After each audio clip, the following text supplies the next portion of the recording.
Hello, everybody. I especially want to thank all the folks at LAND for their hard work and all of you for attending yet one more Zoom event.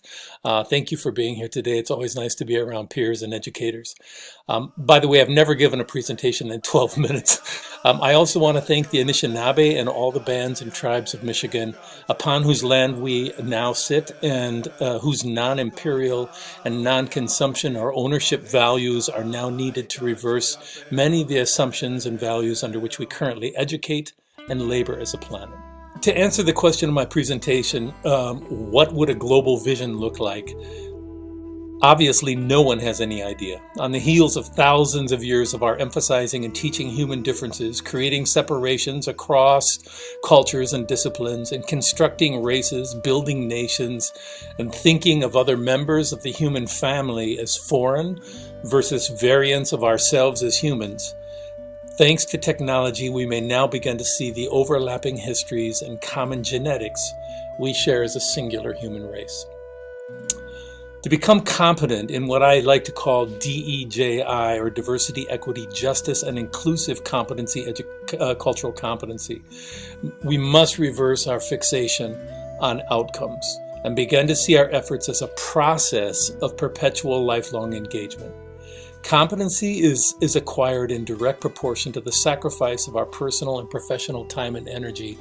We learned our current values and education formula from the industrialized models that evolved to our current public school and public university models. Training answers, seeking and granting authority, and standardizing outcomes all seemed to be fine until now. As we find ourselves in a world where embracing fluid processes, educating mindsets, and considering the diversity of human intelligences and cultural assets is absolutely essential to equity and inclusivity, which brings me to why I love the theme of the LAND conference this time, successful failures. As I strive to enhance the accuracy of my own global vision and grow my pedagogy, I'm beginning to teach mistakes by modeling embracing those I've made. Just as a couple of examples, one time being the only white dude in an all-black club and an all-black band, and then making the mistake of trying to sing a Billie Holiday tune, which I later realized was the ultimate epitome of misappropriation. And that is something that I had to eventually acquire and learn, that it's what the song means and what's behind the song is just as important as you liking it.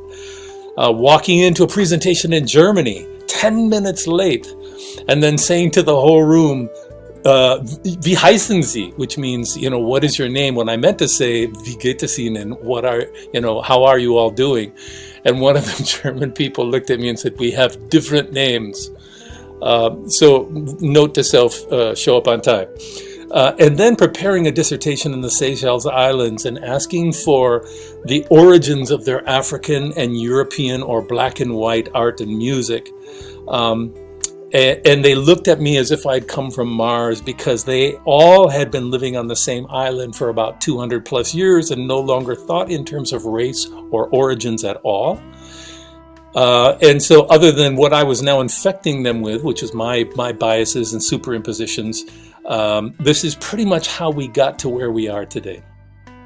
So I'm pretty sure none of us have been educated to the level of creativity needed to train our students to solve the problems we now face. And I do wish to emphasize creativity here, because I think that creativity and artistry are the key components that need to be combined with science and math and everything else that we do.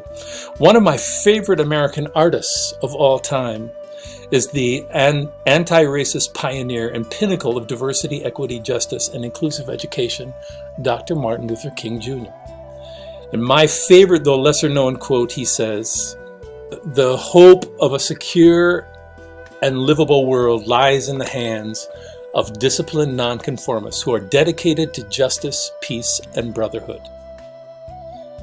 So to me, the key words are disciplined and nonconformity. If there is anything we've learned from this last year, we've got problems that business as usual is proving deeply ineffective. So it would appear if we are to have justice, peace, and brother or sisterhood, for the sake of building a secure and livable planet, we had better be able to envision nonconformist applications to virtually all aspects of education. So let me just model some of the mistaken assumptions I've had about education and see if you can relate. And I'll speed up just a bit because I'm already I was just on the title slide for like 3 minutes. I started teaching music appreciation and world music and music theory decades ago, as many of us were taught, focusing on specific terms, concepts, repertoire, and testing and assessing outcomes. Then I looked into the eyes of my students, yawning as I explained that a Mozart symphony had 4 movements and the next 45 minutes of their life would be trying to hear them all, to which the budding nurse or the plumber or the computer specialist or guitarist said, why? And to which my only answer would have probably been, because this is how I learned it. Failure. So my course needed to switch directions. You can't call something equitable if the world is not present. We can't teach culturally centric visions of our disciplines and expect that our students will become just and equitable. Now I was partially woke to my dismally skewed values and embedded historical narratives, few of which matched the visions of many of these cultures I sought to teach. So I went around interviewing musicians and educators, asking them, what would you like me to include, and built a 500-page textbook and 4 CDs, now teaching mindsets through music. So it's better, yes, just a little bit. But no self-respecting undergraduate wants to read 500 pages, so once again, failure. So now I'm 45-ish, and I began to see I will never be culturally competent. The very vision of a pedagogic equity has to be replaced with the nonconformity of recognizing I'm only ever as competent as my service and sacrifice to those I desire to elevate. My brain so wanted to claim competency and non-bias, but I slowly began to see the very act of claiming competency or non-bias as the means of retarding the sacrifice and action needed to become or remain so. So I decided I better focus on the qualities and the mindsets needed to grow the level of which I could achieve some sense of differentiated and growth-minded pedagogy. And I'm going to cite Carol Tomlinson on this because she was one of the influences. So as we front-load competency in direct proportion to our incompetencies, we begin to look wherever we are at the hierarchies in our place or location of education, and begin to start to go ahead and put those in front of us that have historically been behind us. Attainable in direct proportion to our immersion, and you can kind of look at ourselves as being on this continuum. It's a sliding continuum, and the more we're immersed, the more we're going to move to competency and eventually to proficiency. But then if we lose that contact, we begin to slide back. So educators' competency requires attention to multiple intelligences and cultural assets. And this is Deborah Harmon from the Eastern Michigan University Education Department. So when we talk about a global vision of our education, as an example, we might prioritize mindsets and values. I particularly like to focus on cultural humility, growth mindset, particularly DEJI growth mindset, and grit or perseverance, that is, being willing to lean into challenges and difficulties. One of the reasons we have not healed racism is because we haven't been willing to lean into the discomfort of privilege and the discomfort of the fact that racism is everywhere. It's part of the way we established our values.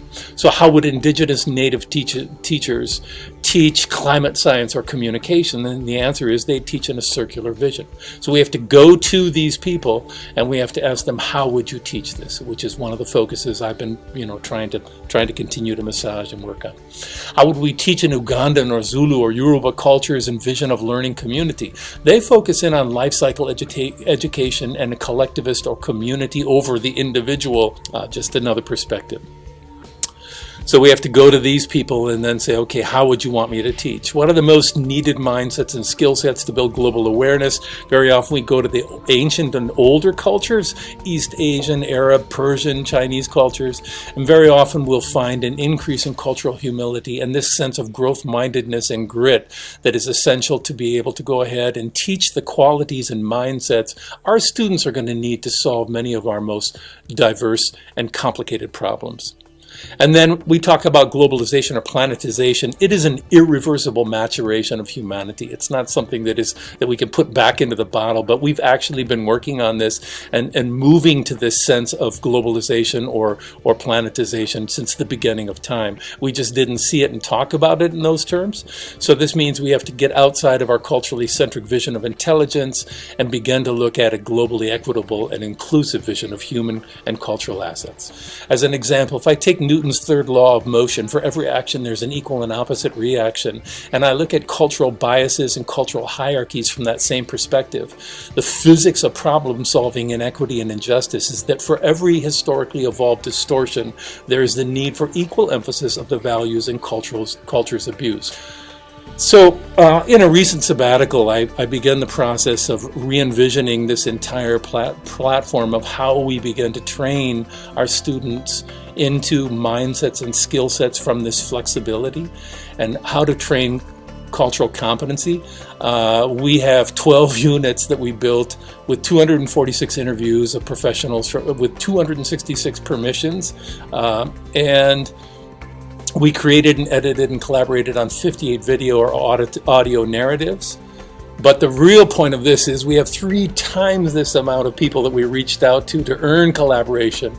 And some only after we did the work of creating the videos or creating their interviews. So I just want to say that if we're going to build a learning community around globalization, around global values, we have to be willing to go ahead and make mistakes. Everything that I'm saying to you today is based upon all the people that have been my mentors. That is, on the left-hand side, you see people that I visited over the course of my time, on this planet. And as an educator, Dizzy Gillespie was one of my mentors. And then particularly my wife and my son, my wife who's from the Seychelles Islands, and my son who is now getting his PhD in multicultural education. They're calling me to live my values and not just talk about them, which I would much prefer. And if you'd like, we're setting up a nonprofit to include student publication and faculty publication around this concept of education reform, creative education reform.